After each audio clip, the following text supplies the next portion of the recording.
이 시간에는 아십니까? 하나님의 아픔을 이라는 제목으로 사사기 10장 6절부터 16절의 말씀을 통해서 하나님의 말씀을 나누도록 하겠습니다.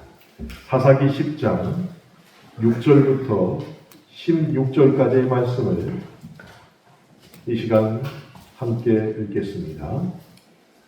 이스라엘 자손이 다시 여호와의 목전에 악을 행하여 바알들과 아스다롯과 아람의 신들과 시돈의 신들과 모압의 신들과 암몬 자손의 신들과 블레셋 사람들의 신들을 섬기고 여호와를 버리고 그를 섬기지 아니하므로 여호와께서 이스라엘에게 진노하사 블레셋 사람들의 손과 암몬 자손의 손에 그들을 파심해 그 해에 그들이 요단강 저쪽 길라앗에 있는 아모리 족속의 땅에 있는 모든 이스라엘 자손을 쳤으며 18해 동안 허각하였더라. 암몬 자손이 또 요단을 건너서 유다와 베냐민과 에브라임 족속과 싸움으로 이스라엘의 공고가 심하였더라. 이스라엘 자손이 여호와께 부르짖어 이르되 우리가 우리 하나님을 버리고 바알들을 섬김으로 주께 범죄하였나이다 하니 여호와께서 이스라엘 자손에게 이르시되 내가 애굽 사람과 아모리 사람과 암몬 자손과 블레셋 사람에게서 너희를 구원하지 아니하였느냐. 또 시돈 사람과 아말렉 사람과 미온 사람이 너희를 압제할 때에 너희가 내게 부르짖음으로 내가 너희를 그들의 손에서 구원하였거늘 너희가 나를 버리고 다른 신들을 섬기니 그러므로 내가 다시는 너희를 구원하지 아니하리라. 가서 너희가 택한 신들에게 부르짖어 너희의 환난 때에 그들이 너희를 구원하게 하라 하신지라. 이스라엘 자손이 여호와께 여쭈되 우리가 범죄하였사오니 주께서 보시기에 좋은 대로 우리에게 행하시려니와 오직 주께 구하옵나니 오늘 우리를 건져내옵소서 하고 자기 가운데에서 이방 신들을 제하여 버리고 여호와를 섬김에 여호와께서 이스라엘의 동고로 말미암아 마음에 근심하시니라.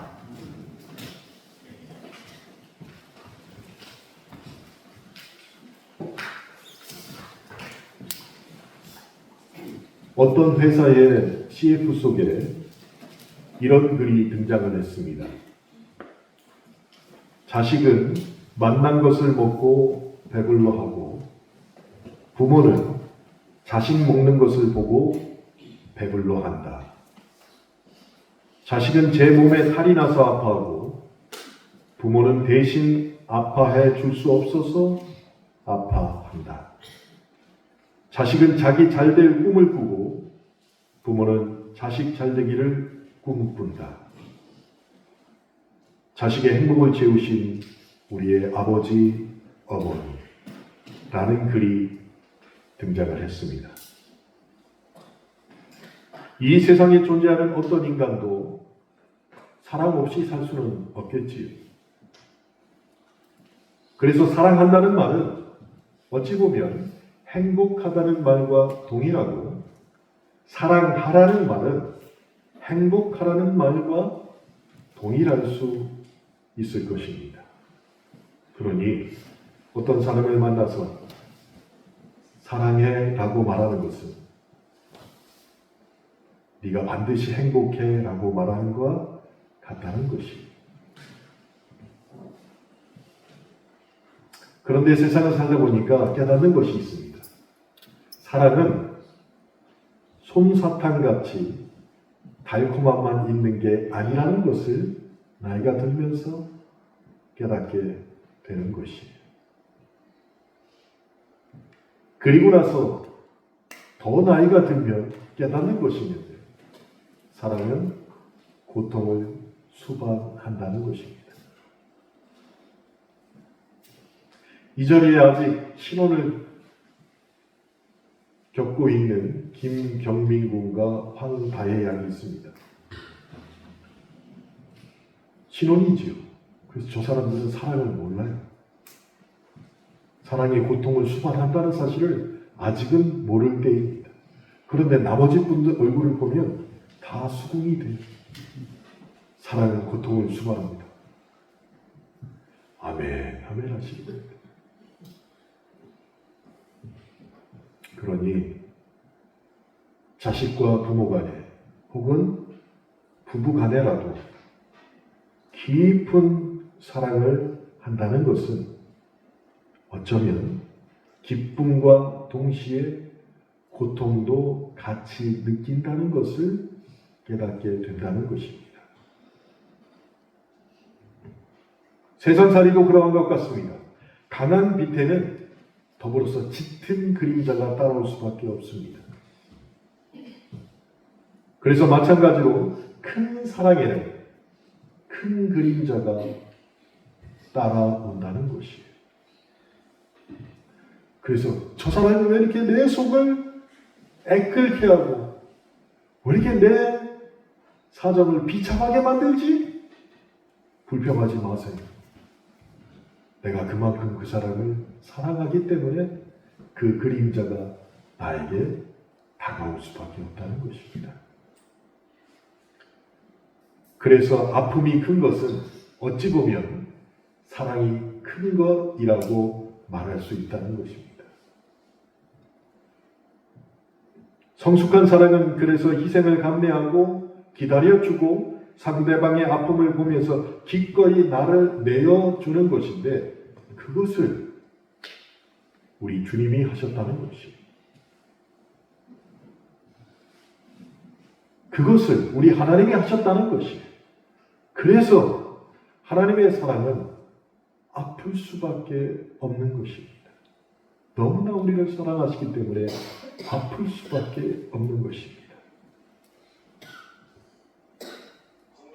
그런데 그 사랑의 대상인 우리가 하나님의 사랑이 아프다는 것, 주님의 사랑이 아프다는 것을 깨닫지 못하는 경우가 많이 있다는 것이에요. 하나님의 사랑이 가장 잘 드러나는 곳이 십자가이고 거기엔 극치의 아픔이 배어 있습니다. 오늘 우리가 함께 읽은 사사기 10장 6절로부터 16절에는 바로 하나님의 아픈 사랑이 등장을 하고 있습니다. 사사 입다가 등장한 시대에 이스라엘의 백성들의 상태는 너무나도 비참한 영적인 타락 그 자체였습니다. 이전의 이스라엘은 이 정도는 아니었습니다. 이전의 모습을 이스라엘 자손이 다시 여호와의 목적에 악을 행하여 바알들과 아스다로스를 섬겼다. 그 정도가 계속 반복되었습니다. 하나님을 섬기면서도 그들은 가나안 땅에 들어가서 바알과 아스다롯을 함께 섬기고 있었던 것이에요. 그것을 주님께서 아시면서도 용서하시고 또 용서하시고 용서하셨습니다. 그런데 사사기 10장에서는 그 양태가 달라졌습니다. 이제껏 보지 못한 다른 이방 신들이 사사기 10장에 대거 등장하게 되었다는 것입니다. 바알들, 아스타롯, 아람의 신들, 시돈의 신들, 모압의 신들, 암몬 자손의 신들, 그리고 블레셋 사람들의 신들이 한꺼번에 사사기 10장에 동시에 등장하게 되었습니다. 그런데 우리가 이 글을 읽으면서 주목해야 될 것은 여기서 언급된 모든 신들의 수가 복수로 성경에 기록되었다는 것이 단수가 아닙니다. 복수 명사를 통해서 성경에 기록되고 있습니다. 더불어서 한 가지 더 주목해야 될 사실은 이방 나라들의 위치입니다. 이스라엘을 둘러싸고 있는 이 이방 나라의 위치예요.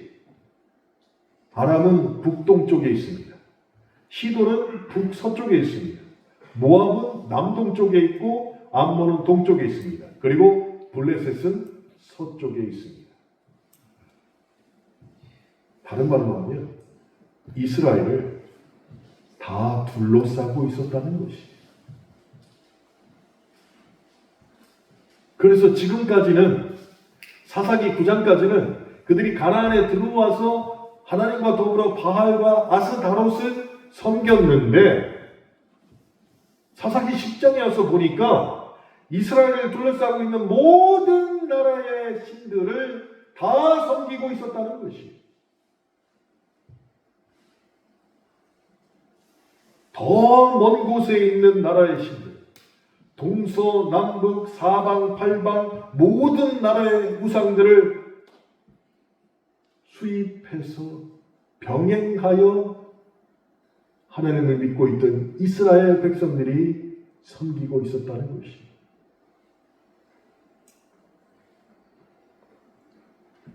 그런데 하나님께서 왜 이스라엘 백성들을 가나안으로 들어오게 하셨습니까? 목적은 하나였습니다. 가나안의 음란하고 타락한 문화를 제거하고 그곳에 들어간 이스라엘 백성들이 하나님의 말씀으로 사는 하나님의 나라를 세우기 위해서 그들을 가나안으로 인도하여 입성시켰는데 그 목적을 이루지 않고 사방팔방 동서남북 모든 우상들을 다 수입해서 그들이 하나님과 병행하여 섬기고 있었다는 이 놀라운 사실이 사사기 10장에 기록되고 있었다는 것입니다. 하나님의 목적과 반대로 왜 이스라엘 백성들은 이렇게 우상 숭배에 열을 올리고 있었을까요? 그들은 변명할 수 있습니다.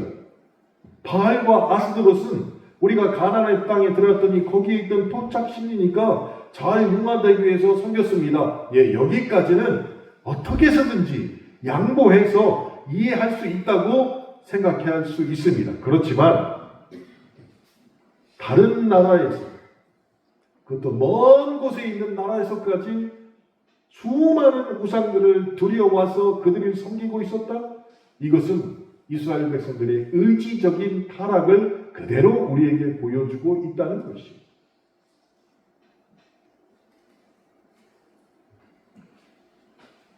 이렇게 되니까 이방 신들을 섬기고 있다 보니까 성경은 말합니다. 그들이 여호와를 버렸다라고 우리에게 전해지고 있습니다. 그들이 여호와를 버렸다. 저는 목사로서 이 대목을 읽고서 왜 이스라엘 백성들, 지금으로 말하면 교인들이 하나님을 섬기지 않고 왜 우상을 섬길까? 왜 점집에 갈까? 왜 이단에 빠질까? 생각해 봤습니다. 그랬더니 결론은 하나밖에 안 나왔습니다. 그들이 우상을 섬기는 것이 하나님을 믿는 신앙보다 편했기 때문입니다. 하나님을 믿는 신앙보다 우상을 섬기는 게 훨씬 편하다는 것이. 이것은 우리가 이단이라고 규정하는 신천지에서도 받아들일 수가 없는 것입니다. 저희 신학교에 가면 이정훈 과장이라고 있는데 대전시내 이단 대책위원장입니다. 근데 그분이 저한테 와서 재밌는 얘기를 했어요. 목사님, 왜요? 그랬더니 지금 신천지에 난리가 났대요. 침례교, 장로교, 감리교, 성결교 다니는 교인들은 다 찾아가서 신천지로 오도록 유혹을 하고 섭외를 하는데 천주교인들은 절대로 만나지 마라. 절대로 데리고 오면 안 된다. 그래서 왜 그러냐라고 물어봤어요. 그랬더니 천주교를 포섭해가지고 신천지로 데려왔더니 헌금을 1,000원밖에 안 한대요. 천주교인들은 헌금 시간에 1,000원밖에 안 합니다. 대부분에서 합니다.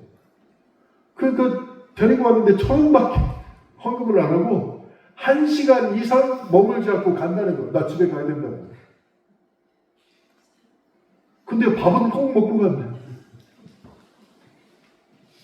그러니까 안 되겠다. 무조건 천주교인들은 데리고 오지 말아라. 그래가지고 얘기가 다 퍼졌다는 거예요.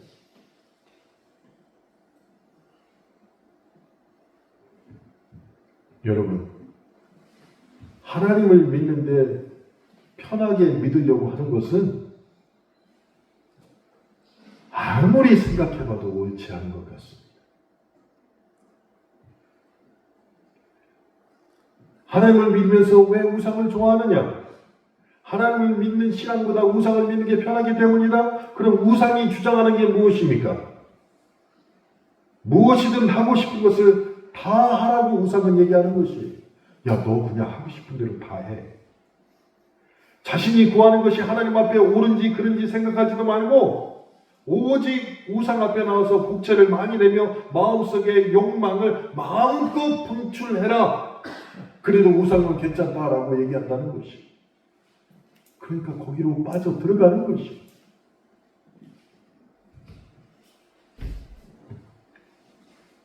그러니 하나님을 믿기 위해서는 인격의 변화가 일어나야 되고 자신을 돌아보라는 말을 수없이 듣게 되는데 우상을 섬기면 하나님의 깊은 인격의 변화를 요구하셨다?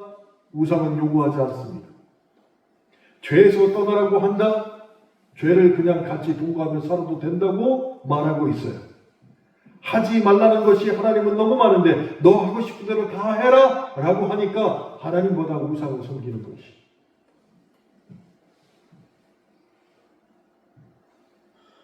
좀 더 솔직하게 말하면 자신의 죄악된 욕망을 마음껏 분출해도 아무 소리도 하지 않는 우상이 내 마음에 쏙 든다는 것입니다. 그게 사사기 10장에 나온 이스라엘 백성들의 영적인 타락 상태였습니다. 그런데 오늘 본문 7절을 보니까 그 모습을 보고 하나님이 진노하셨습니다. 여호와께서 이스라엘에게 진노하사 블레셋 사람들의 손과 암몬 자손의 손에 그들을 파시매라고 말씀하고 계십니다. 블레셋과 암몬 족속을 들어서 지금 이스라엘 백성들을 징계하십니다. 그런데 그 기간이 1년, 2년이 아니었습니다. 18년 동안 그들을 징계하셨습니다.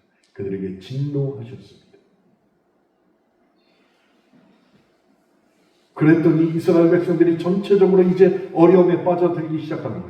더 놀라운 것은 18년 동안 그들이 회개하지 않았다는 것에 저는 너무나 놀랐다는 것입니다. 18년 동안. 이 사실이 있기 전에 그들은 부분적으로 어려웠습니다. 그러나 하나님이 진노하자마자 부분적으로 어려운 게 아니라 그들의 삶 전체가 다 어렵게 됐다는 것입니다.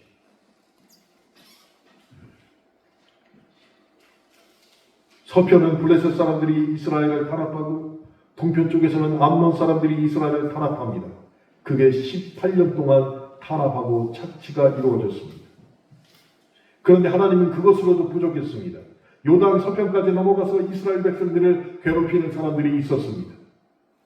마치 이스라엘 백성들이 사방에서 우상을 수입해 왔듯이 사방에서 이제 이스라엘을 찌르고 있었다는 것입니다. 18년 동안 그래도 버텼던 이스라엘 백성들이 18년이 지나자마자 더 이상 버티지 못하고 이제 하나님께 부르짖기 시작합니다. 그러나 이번에는 하나님께서 백성들의 부르짖음을 들으시고도 예전처럼 바로 구원자를 보내지 않으셨다는 것이 무서운 얘기입니다. 그동안에 하나님은 백성들의 부르짖음을 고백하면 구원자를 바로 보냈습니다. 그런데 이번에는 부르짖음을 외면하셨습니다. 그리고 오히려 백성들을 더 꾸짖으신 내용이 본문 11절로부터 14절에 나오는 내용입니다. 하나님이 너무나도 구체적으로 얘기하십니다. 지금까지 7번이나 이스라엘을 이방 압자의 손에서 구원해 내셨다는 것을 구체적으로 얘기하십니다.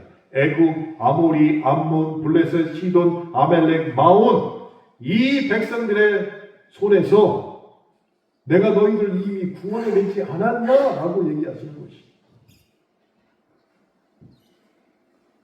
여러분, 하나님이 7번 구원의 손길을 펴신 일을 열거하셨다? 매우 이례적인 일입니다. 왜 그러셨을까요? 이스라엘 백성이 음란하게 섬긴 7나라의 이방신과 하나님께서 백성에게 베푸신 그 7번의 은혜를 지금 대비시키신 것이에요. 하나님께서. 그리고 나서 이스라엘 백성들에게 너무나도 분명한 메시지를 전하고 계십니다. 그 메시지가 무서운 말씀입니다. 다시는 너희를 구원하지 아니하리라. 이게 하나님의 마음이었습니다. 7번이나 너희를 구원해냈다. 그런데 너희는 7명의 우상을 데려다가 지금 섬기고 있다. 그러니 나는 다시는 너희를 구원하지 아니하리라. 이전에는 들어볼 수 없었던 하나님의 너무나도 단호한 말씀이었습니다. 그러니까 하나님께서 이스라엘 백성에게 크게 상처를 받으신 것이 너무나 크게 상처를 받았어요. 어제 저녁에 어떤 분의 섬김으로 저희 가족이 다 식사를 하게 되었습니다. 오래간만에 5명이 모여서 식사를 하고 그러니까 제가 기분이 좋았겠어요? 안 좋았겠어요? 너무 좋았지. 내 돈 안 내고 밥을 먹었으니까. 그동안에 만나면 내가 계산을 하는데 내 돈을 안 냈고 그것도 5명이 다 식사를 쓰니까 얼마나 기분이 좋아. 그래서 제가 이대로는 안 되겠다. 내가 커피를 사마 아주 커피숍에 딱 갔어요. 그리고 나서 저는 이제 딸기 들어간 음료를 좋아하니까 그걸 시켜서 딱 먹고 있는데 저보다가 연배가 많으신 남자 9분이 커피숍에 막 들어오시는 거예요. 나보다 연배가 많으니까 제가 이제 57세니까 한 60세 정도 되신 남자 9명이 막 들어오더니 그 단체석에 들어가는 문이 달린 유리로 달린 방이 있어요. 거기 막 들어가시는 거예요. 그런데 막 시끄럽게 얘기를 막 하시는데 대부분 다 키오스크로 주문을 하잖아요, 요즘에는. 근데 그걸 못하는 거예요. 뭐 누르면 뭐 몇 잔, 뭐 11개 못하니까 그냥 가서 우리가 할게 하더니 한 분이 가서 결제를 하고 오시는데 이게 유리로 되어 있는 문인데 이제 문이 있으면 문을 열고 들어가야 되는데 이분이 결제를 하고 왔어. 근데 문을 열어야 되잖아요. 근데 문을 안 열고 거기에 부딪혀버린 거예요. 근데 그 모습을 나하고 서지하고 너무나 정확하게 1m 안에서 봤어요. 근데 이분이 너무 놀래가지고 뒤로 이렇게 끔찍한 모습을 보고서 둘이 웃음이 터졌는데 20분 동안 벽을 보고 웃었습니다. 벽을 보고. 너무 웃기고. 근데 그분이 또 나왔어요. 음료를 받으러 갔잖아요. 근데 문이 또 닫힌 거예요. 이번에는 빈손에 음료를 들고 가잖아요. 그래서 속으로 저분이 또 부딪히면 이거 어떻게 해야 되지? 이 상황은? 저 조마조마하고 있었는데 그분이 그래요. 문 열어! 사람을 한번 당하면 깨우칩니다. 짐승도 마찬가지예요. 강아지도 개도 자기가 얻어맞은 골목은 절대로 가지 않습니다. 돌아갑니다. 왜?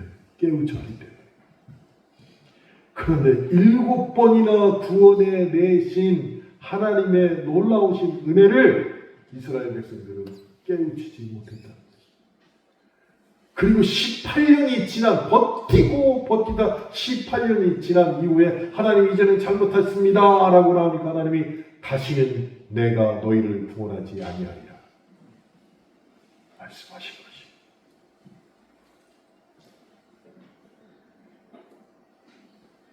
본문 14절에는 하나님의 더 크신 말씀이 들어있습니다.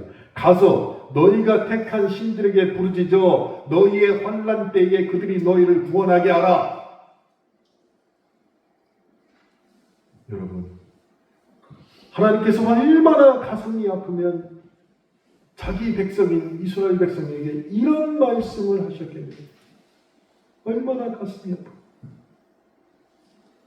이거는 지금 우리말로 고치면 자식들에게 부모가 내가 너를 낳고 미역국을 먹었다. 응?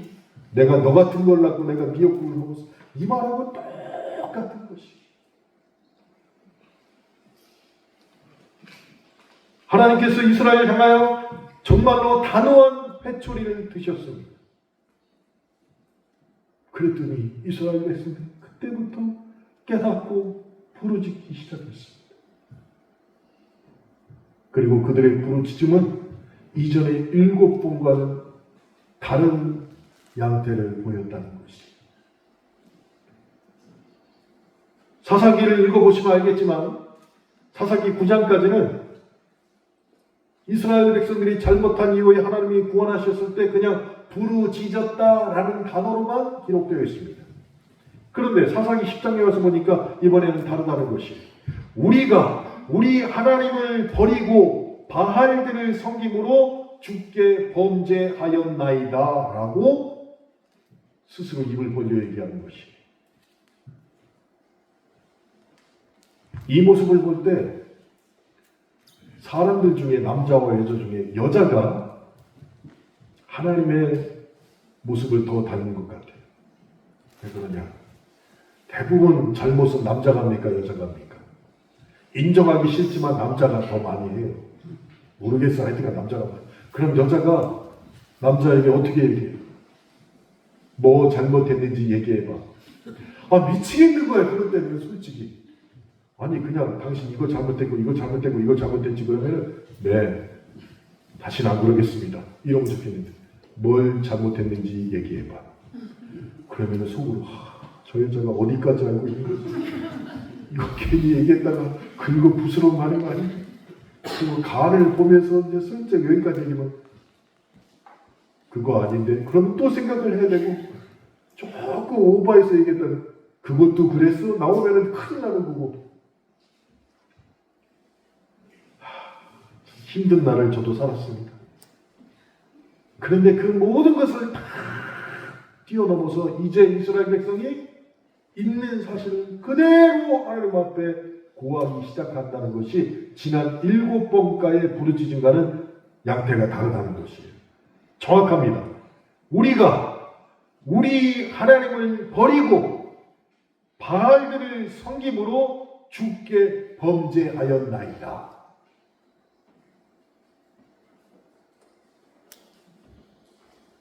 15절에는요.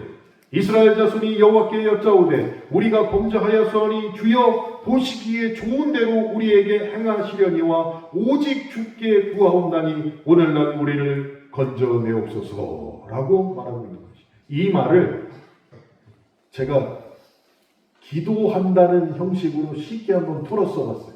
이게 도대체 무슨 말일까? 이런 말인 것 같습니다. 하나님께서 좋으실 대로 행하시옵소서.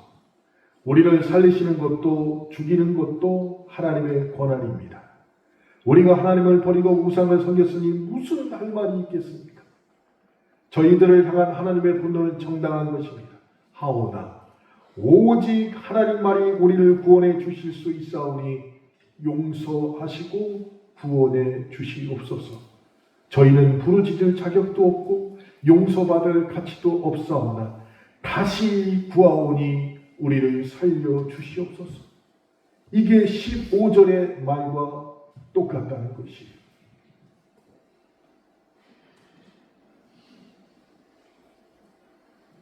그리고 나서 이렇게 고백하고 난 다음에 16절에 이스라엘 백성이 어떻게 합니까?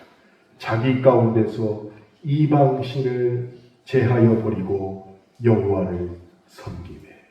그러니 회개하고 부르짖은 이후에는 그에 마땅한 열매를 맺어야 한다는 것이. 근데 지금까지 읽어보는 그게 온전하지 못했다는 것입니다. 근데 사사기 10장에 와서는 회개하고 고백한 이후에 회개에 마땅한 열매를 지금 이스라엘 백성들이 맺고 있었다는 것이. 이랬더니 다시는 내가 너희를 구원하지 아니하리라 라고 말씀하셨던 하나님이 이스라엘 백성들의 회개에 대한 반응이 나오기 시작합니다. 그 말씀이 여호와께서 이스라엘의 곤고로 말미암아 마음에 근심하시니라. 여기에 하나님의 크고 아픈 사랑이 나타납니다. 근심하다라는 히브리어 원어는 카차르라는 단어를 쓰고 있는데, 이 말의 뜻이 무엇이냐? 상처로 속이 상해 있는 상태. 상처가 났는데 밖에 난 게 아니라 내 안에 상처가 나서 속이 엉그러진 상태. 이게 근심하다라는 뜻입니다. 그러니 그들의 회개를 보고 하나님, 우리를 구원하여 주시옵소서. 이 말에 대하여 하나님의 반응은 아픔 때문에 자신의 지금 가슴을 뜯어내고 있는 상태가 되었다는 것입니다. 이 말을 우리말로 그대로 옮기면 무엇이냐? 애간장이 탄다라는 표현이에요. 애간장이 탄다. 제가 보기에 2025년도에 지금까지 5월까지 1월부터 제일 애간장이 탔던 사람은 김영희 집사예요. 우리 교회. 아들이 하나밖에 없잖아. 작년에 남대중고등학교 졸업하고 이게 집을 떠나서 대학을 갔잖아. 그러니 애지중지 키웠던 아들이 대학에 갔으니 매번 전화 와서 밥은 잘 먹었니? 잘 잤니? 하고 싶은데 이 자식이 전화를 안 해. 어쩌다가 전화가 되면 잘 지내요? 하고 끊어. 고등학교 때는 한 번도 그런 적이 없던 자식인데 집을 나갔더니 그러니 김영희 집사 마음이 얼마나 애간장이 타면 애간장.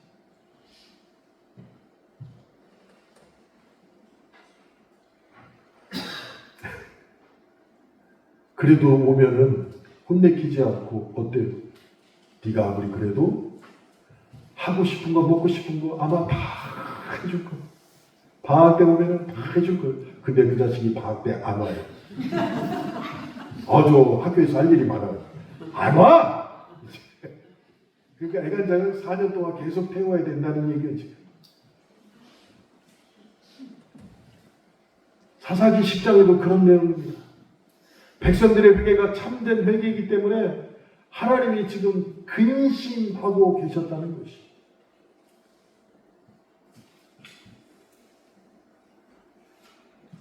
그들의 회개와는 상관없이 하나님께서 이스라엘에게 회초리, 매를 드셨습니다. 그런데 회초리와 매를 대는 순간 그들이 아파하는 모습을 보면서 하나님의 마음이 더 아프다는 것이, 하나님의 마음이 더 비통하다는 것이. 우리도 마찬가지지 않습니까? 자식이 아무리 문제하라 할지라도 자기 자녀에게 회초리를 들고 나면 부모의 마음이 갈기갈기 찢어지는 것이 인지상정 아닙니까? 그것이 무슨 말이냐? 사랑 때문에 아픈 하나님의 그 마음을 우리가 그대로 닮았다는 것이 사랑 때문에.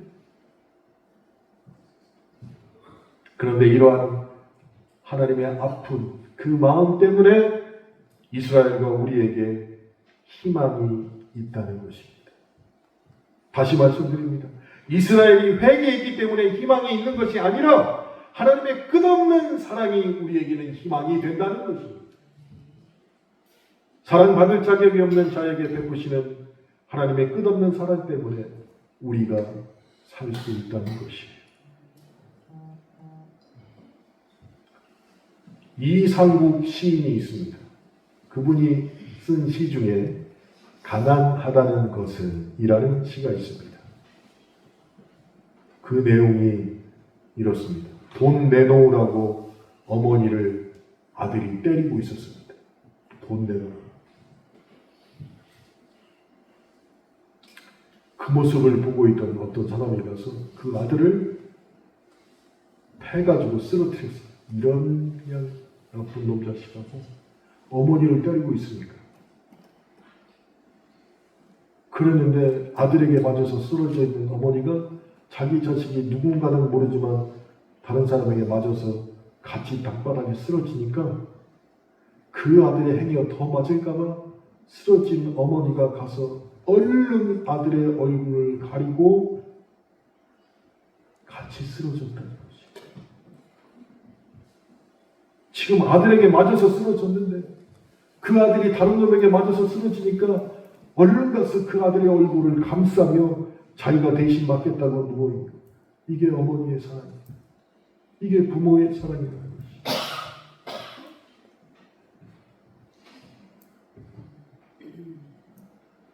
중국 송나라 유의경이라는 사람이 쓴 세설신어 출면이라는 책 속에 이런 글도 있습니다.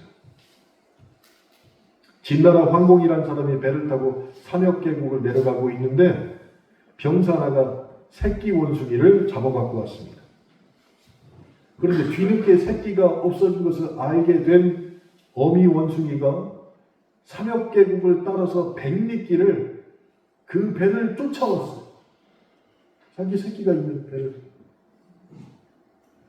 그래도 새끼 원숭이를 자기에게 돌려주지 않자 어미 원숭이가 배 안으로 뛰어들었습니다.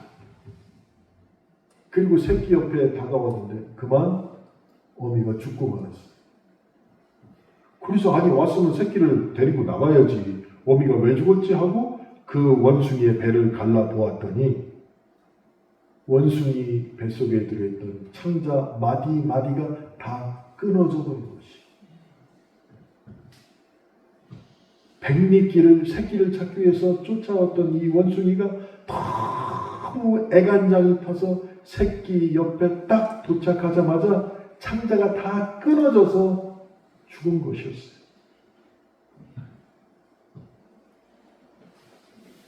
그래서 우리가 흔히 비통하다, 애통한 슬픔 이런 것을 얘기할 때 단장의 슬픔이라고 얘기하는 것이 무엇이냐?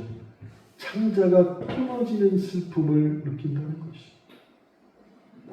그게 자녀일 수도 있고 부부일 수도 있고 먼저 가신 부모님일 수도 있고 그것을 생각할 때마다 우리의 창자가 끊어질 수밖에 없는 애통을 느낀다는 것입니다. 여러분,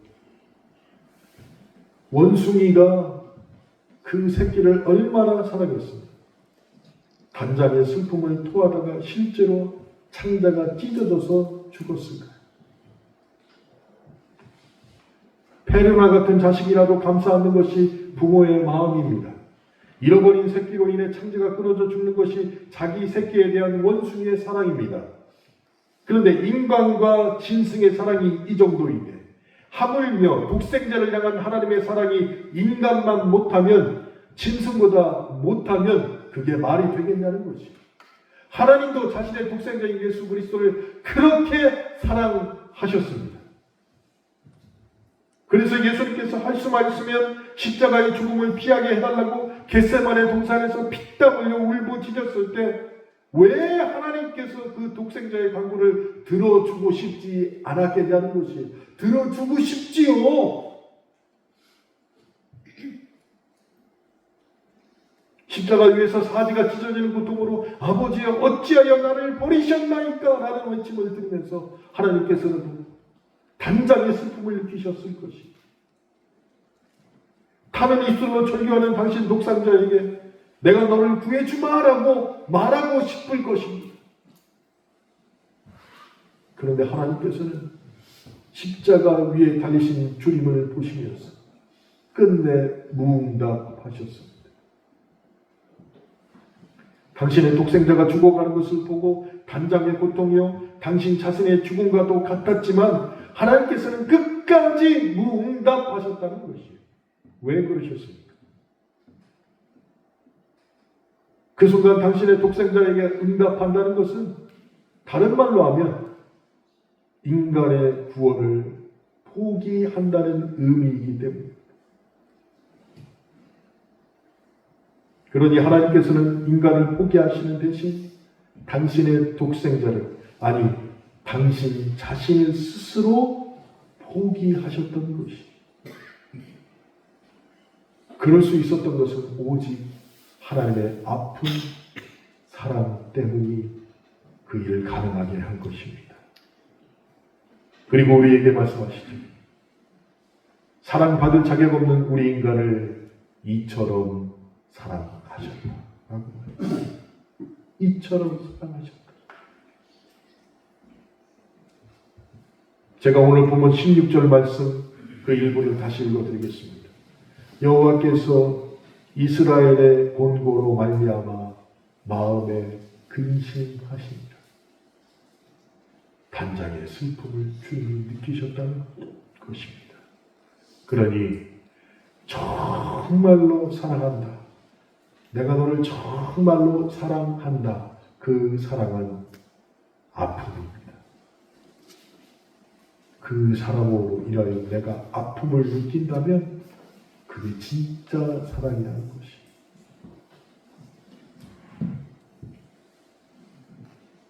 하나님의 이 아파하시는 사랑, 그것이 우리에게 구원의 희망이 될 줄로 믿습니다. 이처럼 우리를 사랑하시는 하나님께 희망이 있음을 이 어버이 주일에 반드시 기억하시길 바랍니다.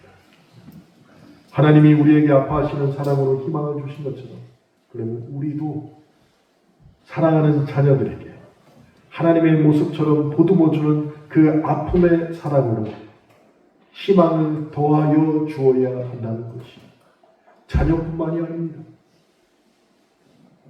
부부, 이웃, 이 나라를 위해서도 우리가 정말로 사랑의 아픔을 하나님처럼 느낄 때 모든 면에서 하나님이 구원해 주시는 놀라운 역사가 우리를 통하여 일어날 줄로 믿습니다.